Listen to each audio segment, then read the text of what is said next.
Ms. Wallace, I just recognized who you were, and I just want to, before we leave and you catch me out back, I want to apologize for everything I did in high school. Dang. JB, you gotta let me know we got principals and teachers from back in high school here. Because I knew who she was, I knew her look, I knew her voice and everything, and I was trying to place her. But yeah. She was our counselor back in high school. She's about the only person who was trying to save us. No, like, for real. Like, would call us in the office, like, you know you missed this many days in class. Yeah, she was always trying to help us out. This class right here. What we gonna do? Miss Wallace. Yeah, like, for real.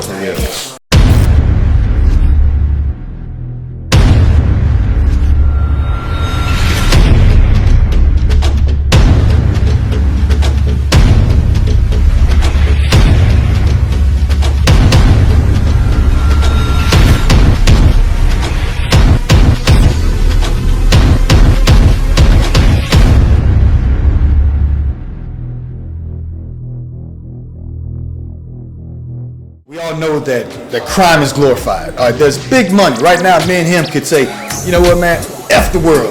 Let's make this YouTube page. Let's go crazy, dog. Let's turn it. And we're skyrocket. You know, I get on there, we can knock some people around, pour some champagne on some girls, and we'll go through the roof. So we understand how crime and all this stuff is glorified. What we're doing is showing you stuff they don't show you. Right. We're going to tell you the stories they don't tell you, to show you where all that glorified stuff is just the camera, is just the music, is just the bull crap. So that's the whole plan. And it's going to be entertaining. It's going to be fun. It's going to be funny. Sometimes you're going to see us getting in our own head and going back and remembering stuff. Sometimes you're going to see me get mad because I'm always, that's my thing there. And then talking a little too smack, and Rebecca you might hear in the background saying, Jermaine, watch it, and I have to calm myself down. So that's the whole plan that we got here. So I'm going to start off. Our first question that we were going to answer was, when and how did we feel when we knew it was finally over for us? Because we both committed our crimes. Of course, there was a moment when the police came, and whenever a criminal commits crimes, you don't think you're going to get caught. There's not a criminal out there committing a crime who's worried about the sentence, because you don't think you're going to get caught. If you're worried about the sentence, you're going to be a law-abiding citizen. You're not going to be a criminal. Yeah. That's why people obey the law, because they don't want to go to jail. Most people. Some people have morale, which is one of the things that kept us in check after we came out, is our morale, and not just the fear of being punished. But the whole fact of the matter is, there was a moment when we both got hit, and we knew this is it. It's over.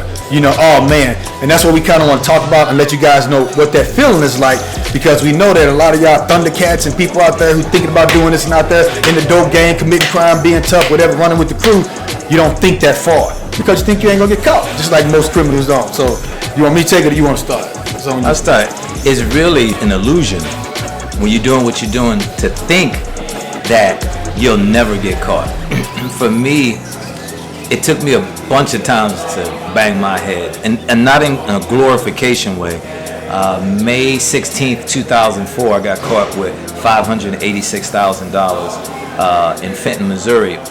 And when I got caught with it, the only thing I could think of was not about my son that was just born, that was 3 months old, not about my wife, not about my mother, not about my father, but I was like, what is the crew gonna think? I just lost $586,000. But that didn't really get me. Almost a month later, and it was a godsend, and it sounds crazy to say that, but on Easter Sunday 2004, I got caught with 103 kilos of cocaine. And that was the moment where I knew I felt like my life was over. That I never forget, I was in Phelps County, which is Rolla, Missouri, on 44. And when they took me in, the guy took out a piece of paper. He was writing something on it. He wrote 360, underlined it, and he drew an arrow to 0. And he showed it to me. He said, what you want to do? He said, you're going to get between 360 to 0. And then he leaned in and said, that's months. That's actually 30 years to 0. What you want to do? At that point, you think you know the law. When you out there, you selling drugs, you gang banging, you doing this, you doing that, you breaking in cars, but you don't know nothing. You really don't. You think you know until you get in that courtroom. And that judge is sitting up there, those DEA agents and the prosecutor, they looking at you like a piece of meat, and they know you gonna get this time. Even if you don't want to do it, they gonna get it up out of you. At that point, I was in Phelps County,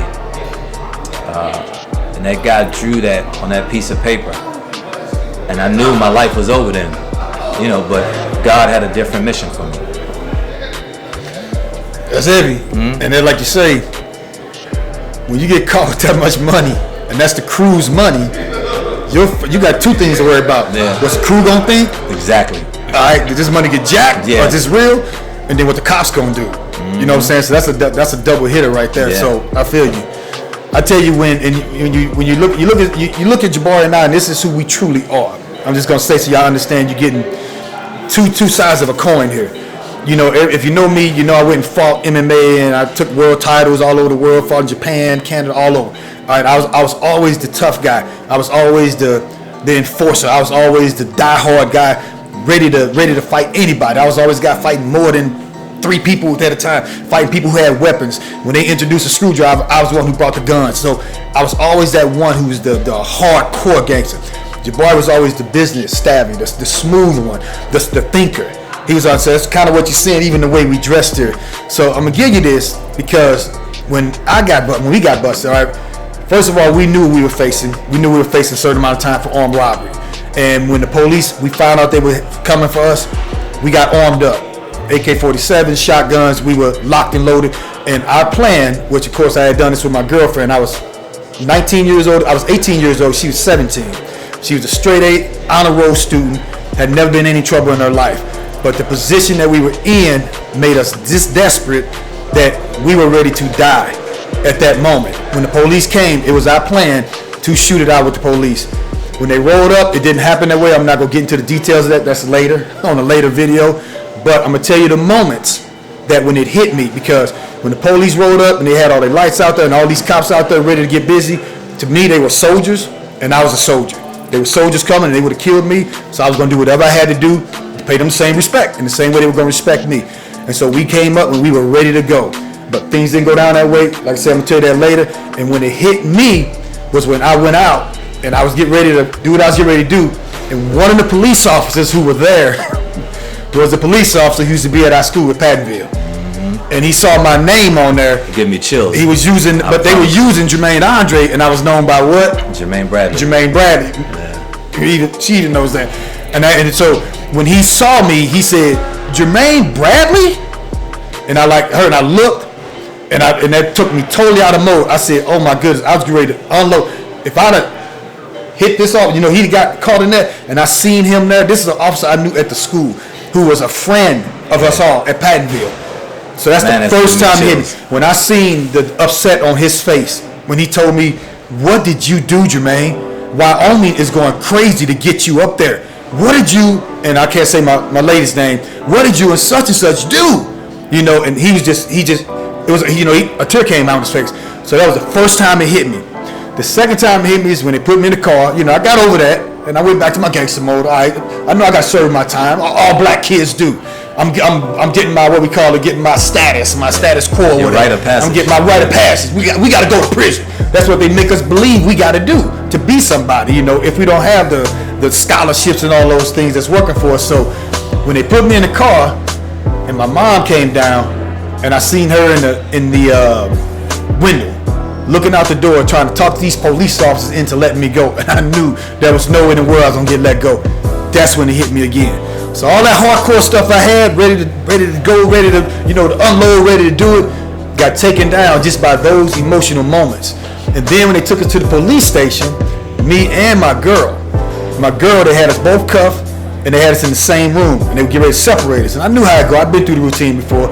And she looked over at me. This girl who trusted in me, believed in me, had never committed a crime in her life. She said, "Baby, how long do you think it's gonna be before we're out? A couple hours?" And I looked at her, I said, "Baby, it's over. I mean, we facing hundreds of years for what we did. We may not see each other ever again." And she just looked at me, and of course we both started crying. But it's those emotional moments, so it's always somewhere it's gonna get you. No matter how hardcore you think you are, those tricks are out there. And that's That was 3 times right there. That gave me chills because I remember that officer. And Yep. the thing that And imagine if you would have heard that I would have shot him. yeah. But that would have did to our friendship. Yeah. You know? But the key thing was he had respect. He earned our respect, and he earned Jermaine's respect, and that's where our relationship started. You know, this cop was cool, but it was almost like a fatherly figure, like, hey, what you doing, man? Yep. Like that. Yep. But it started, the base of it was respect. And that's another thing. I'm getting a little off subject, but We both gonna do that. yeah, just a little bit, just a little. Jermaine has always been the same. He's been a principled man ever since we were 13 years old. He's always known who he was, where he was going, what he wasn't going to take, whether you were police, whether you were the sheriff, whether you were King Kong or anybody, you know. But just so you know, he was the bully's worst enemy. There was never a bully around when he was around. That's right. I'm just saying. Yep. I catch him by himself. Yeah. When Jabari and I are talking, we're not talking. I know people like to label, because when we use labels, it make us feel better than others. We say things like, I might say, the fat guy over there. That makes me feel muscle bound. But you know what? I get fat too at times. You know what I'm saying? And that so-called fat guy might be doing something I can't do. But we always want to find ways to put it so people want to say, oh, Jabari and Jermaine are trying to get the youth at risk. I say everybody's at risk. Youth, adults, police officers. I mean, look what's happening to our cops out there. You know, blacks, whites, men, women, we all at risk there. And everything that each one of us do teaches us something.